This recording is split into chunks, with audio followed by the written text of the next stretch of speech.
I feel free, but I also feel stuck.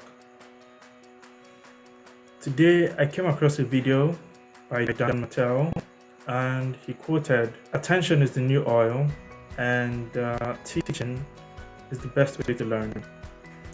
So, I have decided to share my experiences and hopefully help people along the way who may or may not be struggling with the same things I am struggling with, such as with discipline and with staying focused.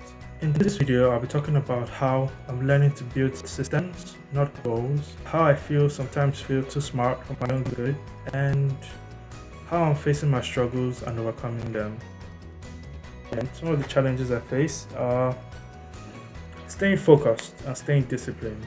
I want to go for a run, go for a walk, but sometimes I just don't, or I have it in mind that I want to do this, and for some reason, one reason or the other, I end up not doing it. Trying to stay focused at work, trying not to get distracted. Because for someone who's working remotely, working from home, that can be a bit difficult. But that's no excuse. That's part of why I'm making this video, because it shouldn't be an excuse. I remember seeing a study that anyone who's 25 years old and above, the amount of YouTube they watch is more than they should, essentially. That's essentially what it says. If you're about 25 years old, you're watching more YouTube videos than you should be watching. Yeah. And male as well.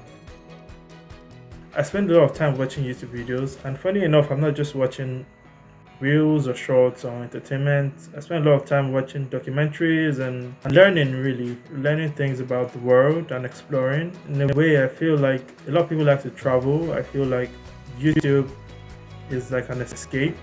It's a way to travel and explore the world without physically being there. And this takes a lot of time, and that's part of what I'm trying to change. I sometimes joke that I've spent most of my adult life watching YouTube videos, which is not healthy, by the way. I've been trying to overcome some of these challenges using techniques, such as I installed some apps for tracking habit tracker. I installed a to-do list. Funny enough, I have never used them. I just set it up and I haven't used it. That's to show how I get notifications, pop-up push notifications, but I just ignore them. It's like subconsciously, I don't even notice them. I find it's difficult to pay attention to those things, or to give them so much attention as much as I should, because I feel distracted a lot. What I found, it was also, I think it was, I can't remember who it was, but I'll find out and link to you in the description. Every morning, write down 3 things you want to accomplish that day. Write it on paper. It's so important to write it on paper. I always underestimate this. Sometimes I think it's easier to just have it out on my phone, but I find that the result is quite different. Like, writing it on paper gives it life, so to speak, and I think that's important. So you could try that. Each morning, write out 3 things you wish to accomplish that day, and so far yesterday I accomplished all 3, and today I wrote out 2, not 3, but I've accomplished 2 of them so far, and making progress so far. Sometimes I feel like I'm too smart for my own good. This comes to play when I feel like I'm not attached to money. I don't want to be attached to belongings. I don't want to own too many things. But at the same time, I want to be able to own things I need. I don't feel attached so much to material things in a large way. And I feel like that might be a problem in a sense. It's not a personal priority for me to acquire and accumulate. I feel content, I think is what I'm trying to say. And I feel that's a good thing. It's a gift, but in a sense, I feel it's also holding me back from achieving my full potential, achieving my full purpose in life. I know I have a lot of potential. There's been a lot of potential, but potential is shit. It's useless without action. In this phase of my life, I'm trying to convert from potential to inertia, to kinetic energy. I don't want just potential energy. I don't want to remain it could have been. I want to become, I want to be, if that makes sense. It's one of the struggles. I feel too smart for my own good sometimes. I feel content with what I have, or it leads me not to want to accumulate as much, and that could be detrimental in the long term.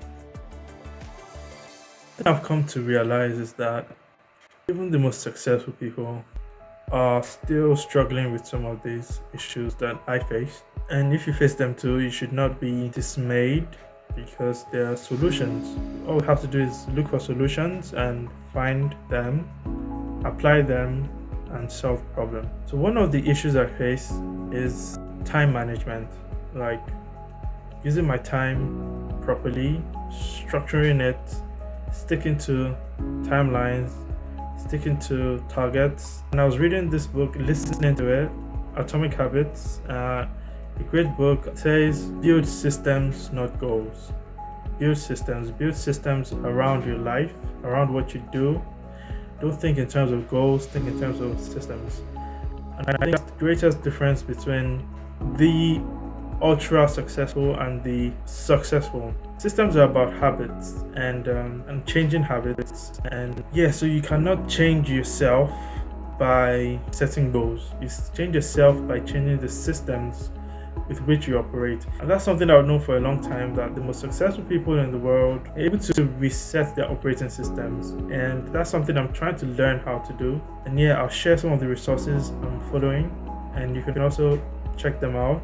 So ultimately, I will be sharing my journey towards my choice of what I'm going to focus on for at least the next 5 years. And I'll try to be as candid, open, and disclose as much as possible. Yeah, so wish me luck. And if you enjoyed this video, and if you found this interesting, insightful, helpful, please like, share, and subscribe.